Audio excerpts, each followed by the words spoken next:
Retur SP2D. Kok masih ada ya?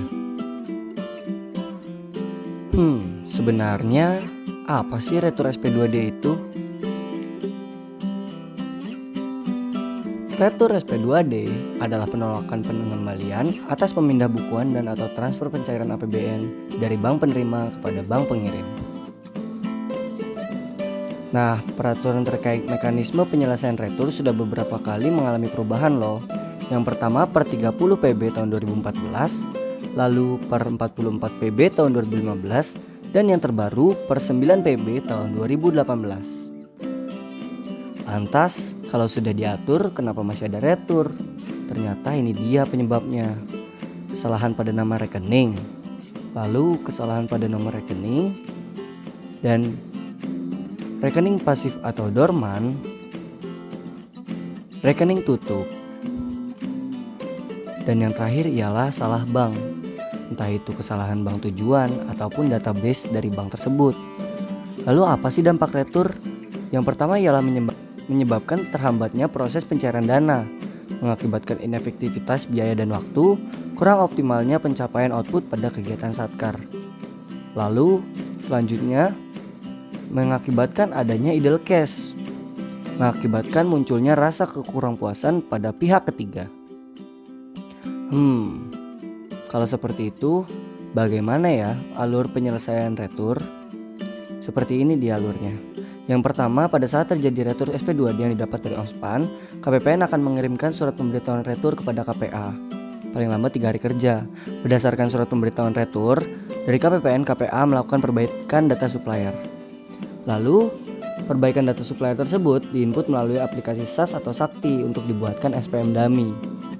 Dan yang terakhir ialah KPA Satkar menyampaikan surat perbaikannya ke KPPN setelah melakukan perbaikan data supplier. Apa yang terjadi ya kalau KPA tidak menyampaikan surat permintaan ralat? Dana retur SP2D dari rekening RR akan disetor ke rekening kas negara, dan Satkar akan menerima surat pemberitahuan penyetoran dana retur SP2D dari KPPN.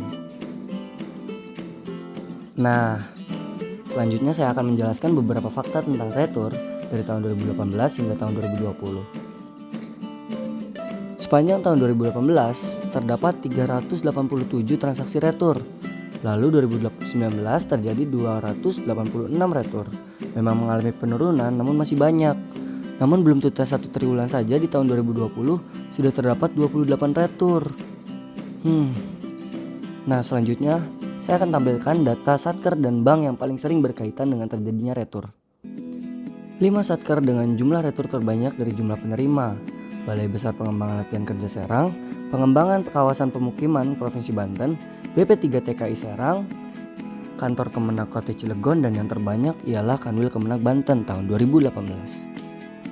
Selanjutnya ialah 5 Satkar dengan jumlah retur terbanyak dari sumber rupiah: Politeknik Kesehatan Banten, Dinas Pertanian Provinsi Banten, SNVT Penyediaan Perumahan Provinsi Banten, Kantor Pelayanan Pajak Pertama Serang Barat, dan Kanwil Kementerian Agama Banten.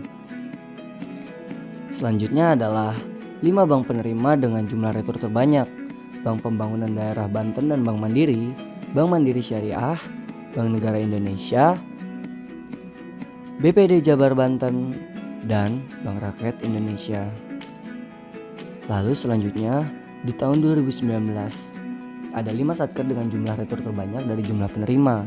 Ada Dinas Pekerjaan Umum dan Penataan Ruang Provinsi Banten, Balai Besar Pengembangan Latihan Kerja Serang, Kantor Kementerian Agama Kota Cilegon, Kanwil Kemenak Banten, dan yang terbanyak ialah Kantor Kemenak Kabupaten Serang.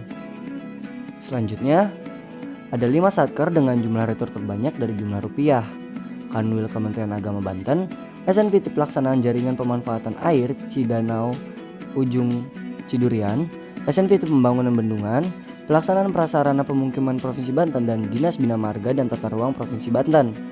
Selanjutnya ada 5 bank penerima dengan jumlah retur terbanyak. Yang pertama Bank Rakyat Indonesia, Bank Mandiri Syariah, lalu Bank Negara Indonesia, BPD Jabar Banten, dan yang terbanyak ialah Bank Rakyat Indonesia.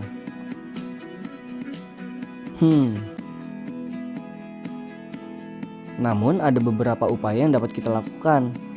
yakni Satker meningkatkan perhatian dan ketelitian dalam menginput seluruh data supplier.